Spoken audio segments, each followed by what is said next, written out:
Assalamualaikum warahmatullahi wabarakatuh. Perkenalkan, nama saya Nini Ancia. Saya dari Fakultas Keguruan dan Ilmu Pendidikan, Program Studi Pendidikan Guru Pendidikan Anak Usia Dini Universitas Sriwijaya. Nah, dari video sebelumnya kita sudah membahas tentang teori belajar behavioristik, di mana proses belajarnya terjadi adanya stimulus dan respon. Nah, berbeda halnya dengan teori belajar behavioristik, teori belajar kognitif melibatkan proses berpikir yang kompleks. Baiklah teman-teman, kita akan menyimak penjelasan tentang teori belajar kognitif. Teori belajar kognitif yang pertama, belajar melibatkan proses berpikir yang kompleks. Yang kedua, teori belajar kognitif lebih mementingkan proses belajar daripada hasil belajarnya. Yang ketiga, teori belajar kognitif menjelaskan proses bagaimana suatu ilmu yang baru berasimilasi dengan ilmu yang sebelumnya telah dikuasai siswa. Yang keempat, teori belajar kognitif, ilmu pengetahuan dibangun dalam diri individu melalui proses interaksi yang berkesinambungan dengan lingkungan.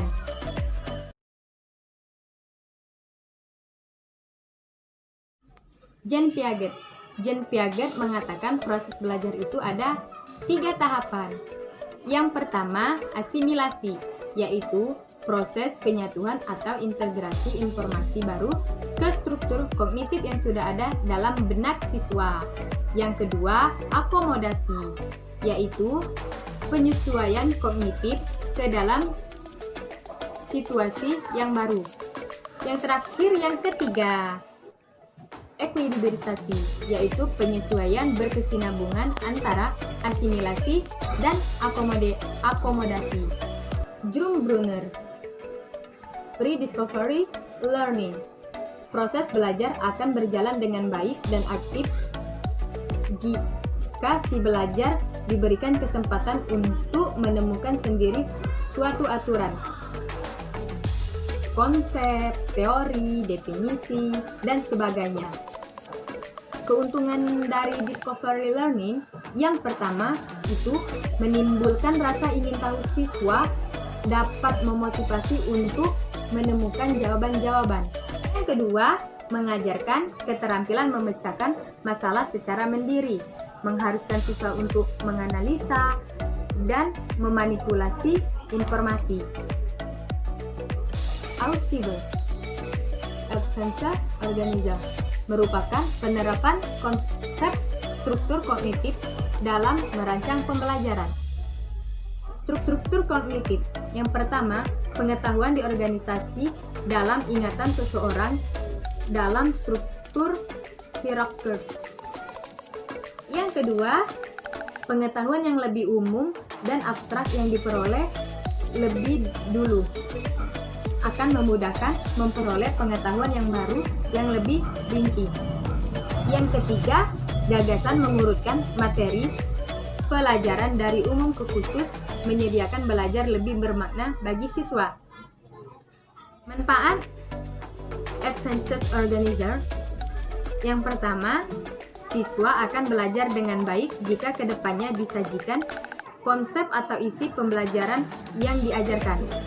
Yang kedua, menyediakan kerangka konseptual untuk materi belajar. Yang ketiga, menghubungkan antara apa yang dipelajari saat ini dengan apa yang akan dipelajari nanti. Sedangkan yang terakhir, yang keempat, membantu siswa memahami bahan belajar secara lebih mudah. Baiklah, selanjutnya kita simak video penerapan teori belajar kognitif. Ini kita belajar berhitung ya. Di sini kakak mempunyai cat gambar dan juga kelereng. Ayo dek, kita berhitung ya, ada berapa cat gambarnya. Ayo adek, ini tuh cat gambar yang di tangan kakak sebelah kanan ada berapa? 1, 2, 3, 4, 5. Dan di sebelah tangan kiri kakak ada berapa cat gambar dek? 2, 3, 4. Jadi semuanya ada berapa? 9. Ya, benar. Nah, di sini kakak ada kelereng. Jadi adik harus hitungnya ada berapa kelerengnya?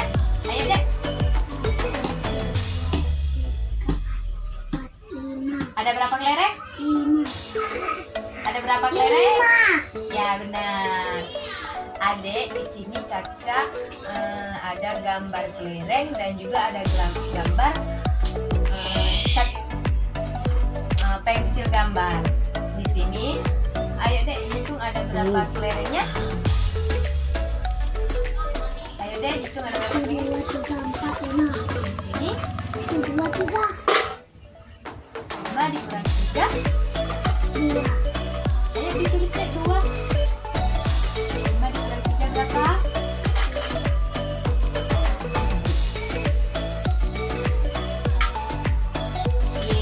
Jadi tadi 5 dikurang 3 berapa dek?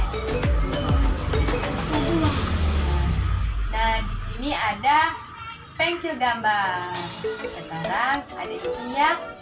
1, 2, 3, 4, 5. 2. Jadi 3 ditambah 2. Ayo dek tulis dek.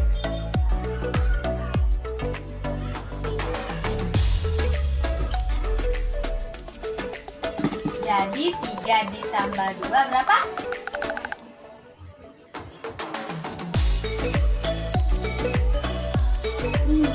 Yeay, benar. Jadi di sini ada 5 kelereng, di sini ada 3 kelereng. 5 dikurang 3 itu ada 2, dan di sini ada 3 pensil gambar, dan di sini ada 2 pensil gambar. 3 pensil gambar ditambah 2 pensil gambar itu jadi 5 pensil gambar. Yeay, selesai. Baiklah, itu saja yang dapat saya sampaikan mengenai tentang teori belajar kognitif. Wassalamualaikum warahmatullahi wabarakatuh.